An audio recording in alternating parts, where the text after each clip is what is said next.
Well, hello and welcome back. This is Carolyn, your retired happy friend from Mississippi again. And thank you all so much for all of the comments and responses I got from my last visit when I went to the grocery store and shared my grocery store shopping with you and shared how much it cost. I spent $169.69 at the grocery store, and then my little Hobby Lobby trip was $18. So all of it, I got good prices, got nourishment for my body, and got some good things for my mental health. So I made a video earlier today, and I guess it was too long. It's not transferring from my iPhone over to my iPad, so I can post it for tomorrow, for Wednesday.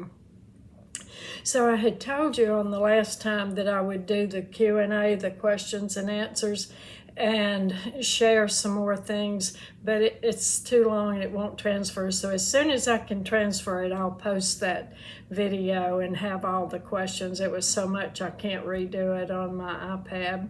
But this is another little intro. So we're going to go from plan A to plan B. We have to be flexible because nothing stays the same very long in retirement journey. So today I'm just going to do a very quick intro and tell you thank you, and I appreciate all the comments, all the questions, and that is upcoming as soon as I can get it to transfer. Also, my videos are running so long that today I'm going to do a quick intro and a good word for today. I'm going to show the good yellow cake because I have that one on and it's edited and ready to post. The tuna pasta salad is going to make that video too long. So I'll do that on a separate video, and I guess I just like to talk too much. I don't know, but anyway, I know y'all don't want to, those who do tune in and watch me don't want to be on watching a video for an hour or more. So the good word for today, I'll get on with it and stop talking, is let go and let God. This is a motto my daughter and I have, and if we let go of things that we're trying to work out and make work out, we'll do much better off if we will just let go of it and let God work it out. When we pray about it and we ask His guidance and direction and put it in His hands, He'll work it out for what's best. Because He tells us in His Word, and we have to claim His Word and claim His promises, that His plans for us, that I have plans for you to help you, to prosper you, not to harm or to hurt you. So I've put my move, I've put everything that I'm concerned about. You know, I have so much to be grateful for. I really shouldn't worry about anything, but it's human nature and we do sometimes. So just let go and let God.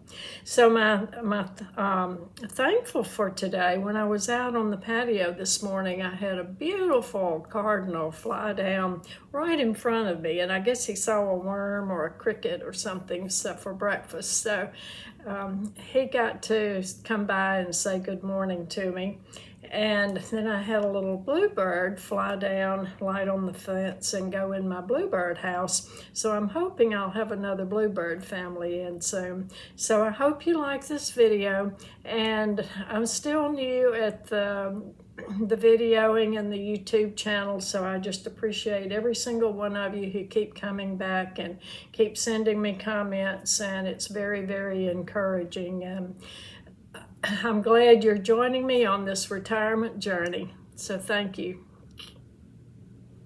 Well, welcome back to my kitchen, cooking with me, and today we're making good yellow cake.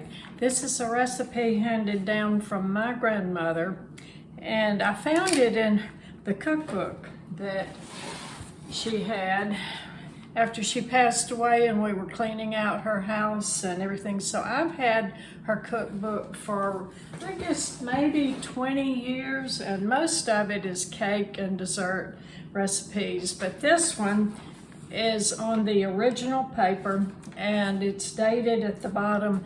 It says Jeff, who is my granddaddy, her husband, said Jeff copied this from a sack of flour, January 24th, 1933. So I'm going to try to preserve this little fragile piece of paper. My grandmother did copy this several times in her cookbook, so we have several copies of it. But I'm going to take you through it, and it's simple, it's easy, and it is really good. So there's no reason to buy those cake mixes. Make it from scratch. First, we have 1 cup butter. So I'm going to put 2 sticks of butter in my bowl, put it in the microwave, and get it soft. I have the butter is softened. To that, I'm going to add 2 cups sugar. 1, 2, and now we are going to cream the sugar and the butter together until it's light and fluffy.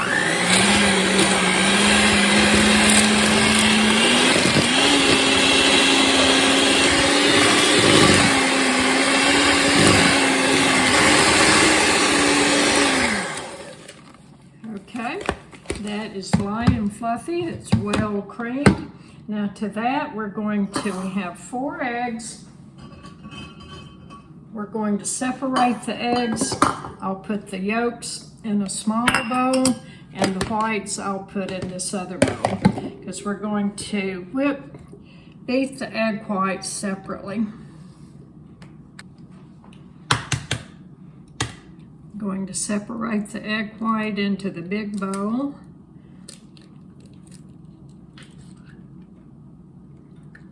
And be careful not to get the egg yolk broken in any egg yolk in the white, or you'll have to start all over again, because the egg white will not beat up and get stiff if it has any yolk in it. Okay. 1 more. 4 eggs.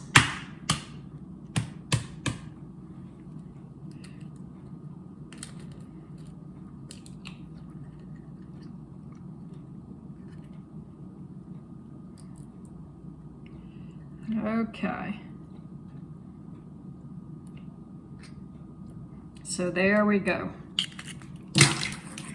4 egg yolks and 4 egg whites. Okay, I'm going to set those to the side a minute. We're going to add the egg yolks to the butter and the sugar.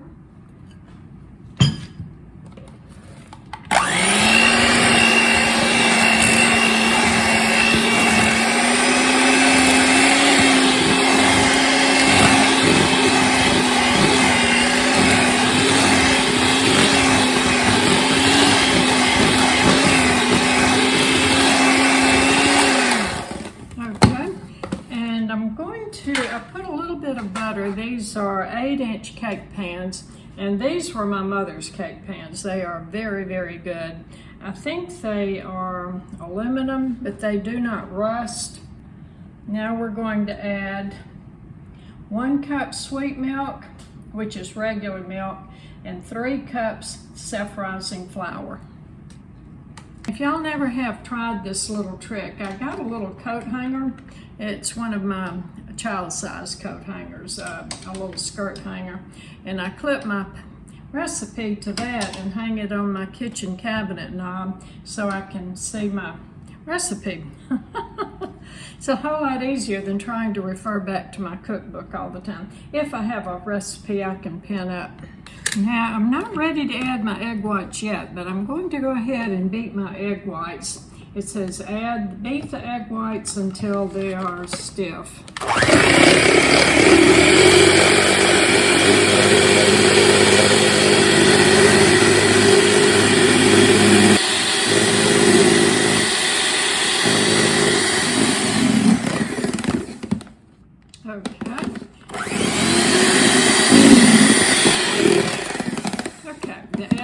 Are stiff.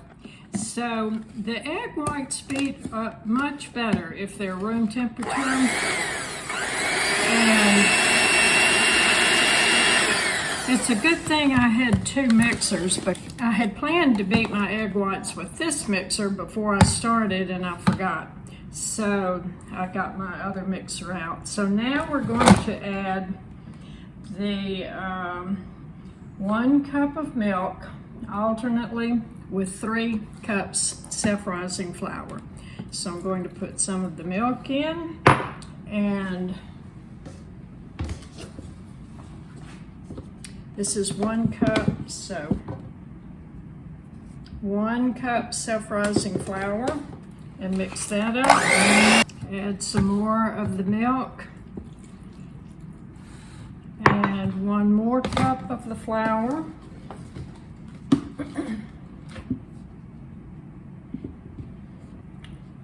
That's 2 cups. And I have made this recipe without separating the eggs and beating the egg whites, so that turns out well, and it makes a good cake too. So if you forget, it's okay. All right, this is the last cup. That's 3 cups of flour. I'm going to go ahead and add my vanilla. 1/4 teaspoon vanilla.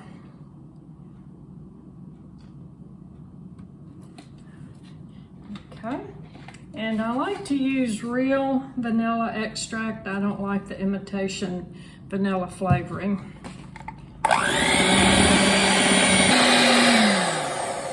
Okay, that's all beaten. Now I'm going to mix in the egg whites. Now I have made this in a loaf pan. Today I'm going to make it in the 2 layers, just like like the recipe calls for. But it works really well also to put it in and I have made it in a tube cake pan and like a bundt can. And I have done that, and that works out well too. So whatever shape and form you want your cake in, that's the way to do it. So now I'm going to use my new spatula I got at Hobby Lobby and fold my egg whites in. I'm not going to use the mixer to mix it because I want this to be really a delicate cake and not deflate the egg whites by using the mixer. Because if you use the mixer, it will take all of the air out of the egg whites that you just put in. So I'm going to fold that in.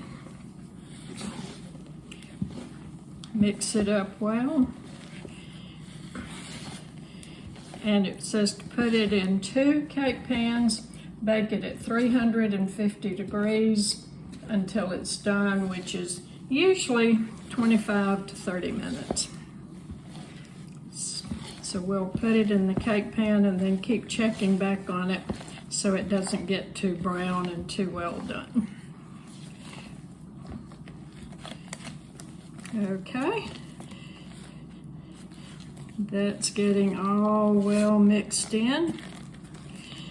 So the beaten egg whites is going to make it a lot lighter. So I have my 2 cake pans.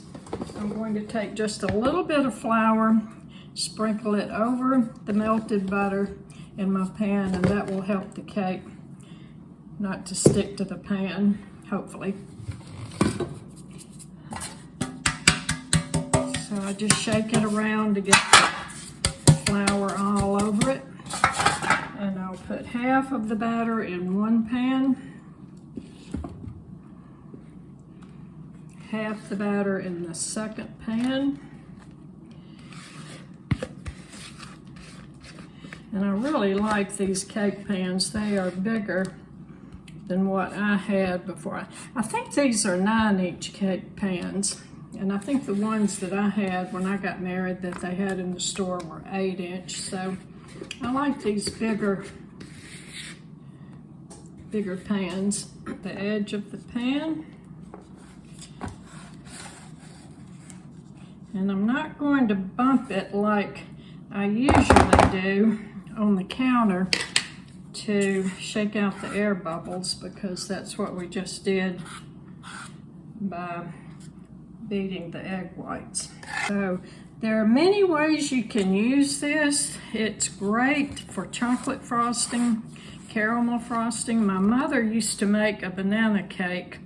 My daddy was a letter carrier, so when he got in from work in the afternoon, he was always tired because he had to get up and be at work like at 4:30 or 5 in the morning. So my mother would make this cake, well, a plain yellow cake, and then make the 7-minute frosting and slice fresh bananas on top of the 7-minute frosting. And I can still remember how good that banana cake was and how much my daddy appreciated it when he got home from work.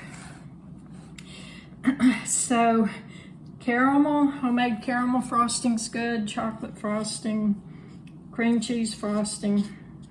But what I'm going to do is stack it with some applesauce, and then one I'm going to leave plain because I want to eat it, just a plain yellow cake with peach slices. Okay, it's in the pan. I'm putting it in the oven, and we will check back. There, now that only took right at 10 minutes to mix up, and I got all my ingredients out first. Got my eggs out, let them get to room temperature, got my butter out while I was thinking about, and before I started mixing my cake up, let the butter get soft. And when you're making yours, remember to whip or beat your egg whites first, because you have to have clean beaters to beat your egg whites until they're stiff, because they won't get stiff and beat up if you don't use clean beaters. So do that first, set them to the side, then mix the rest of your cake, and your egg whites are ready to fold in.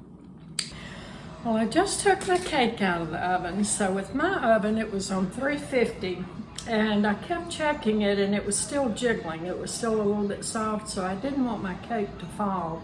So I left it in a little longer, and it ended up baking for 35 minutes. But watch yours, because you don't want it to get overdone or overbrown.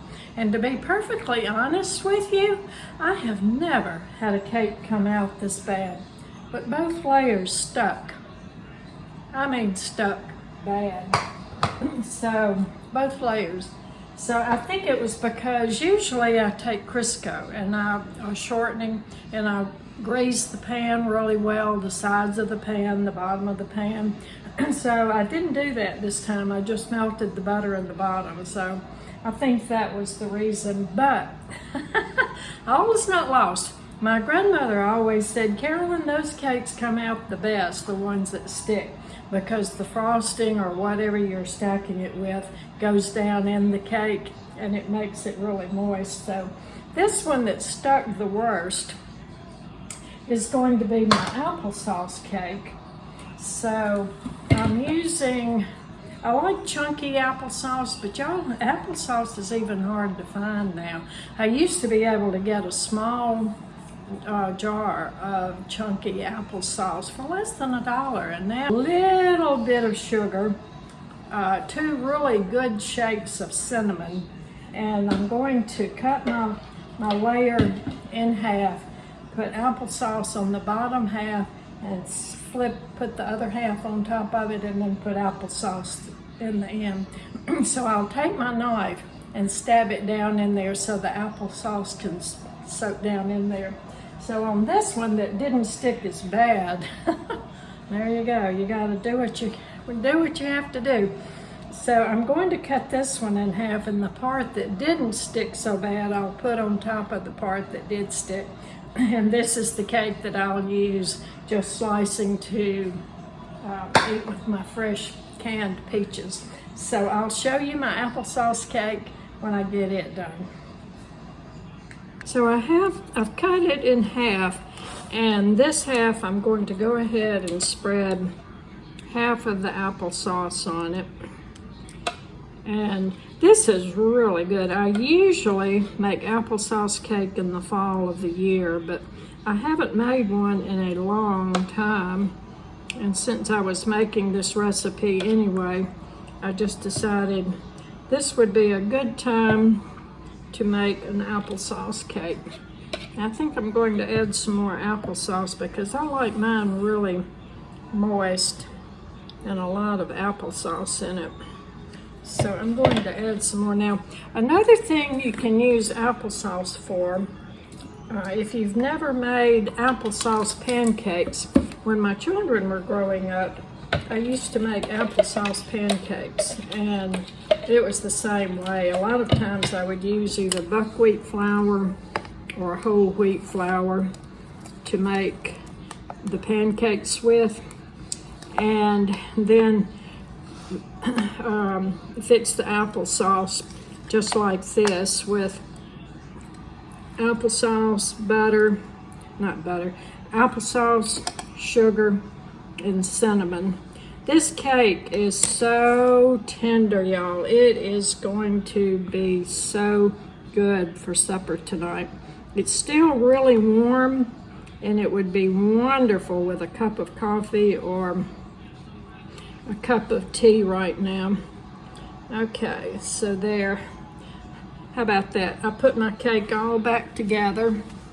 So now I'm going to spread the rest of the applesauce on top of it.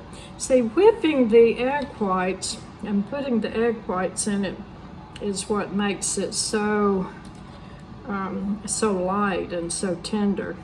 So that's what makes it a really good yellow cake. So y'all, this is gonna be so good. The applesauce is going to soak down into the cake. Let me turn it to this way. Well, it looks pretty bad on that side too. Sorry about that.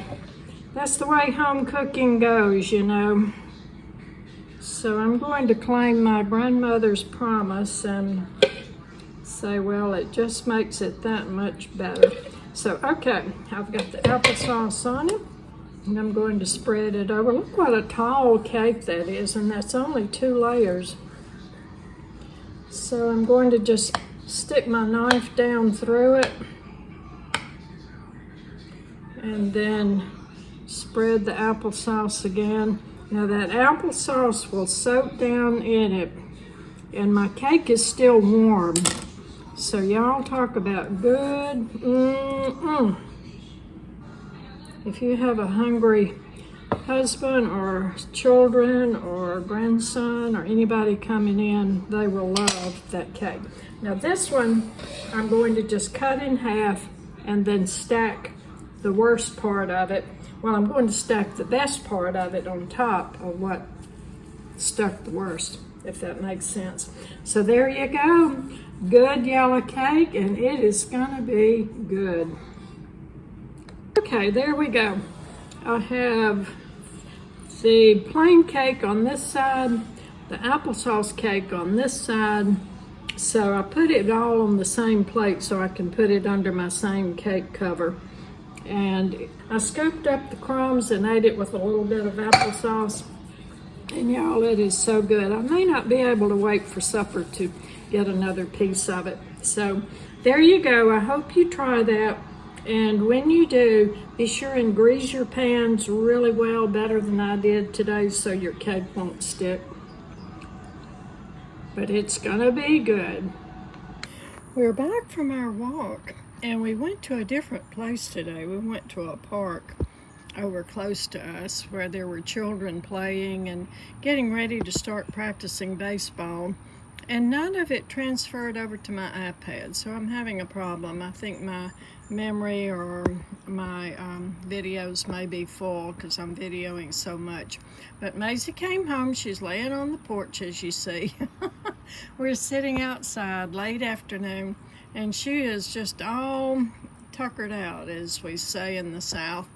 So anyway, I hope you have a good day, and I hope eventually I can get this worked out where my videos will transfer over. Have a good day, and next time I plan A, I should say that. Plan A is to post the pasta salad and the question and answer session. So thank you for joining. Share your smile with everybody, and I appreciate so much you spending some of your time with me and Maisie. And we hope to see you next time. Spring is a wonderful time. The pollen has eased up, so it's easier to be outside now. So Maisie would say good night if she weren't so tuckered out.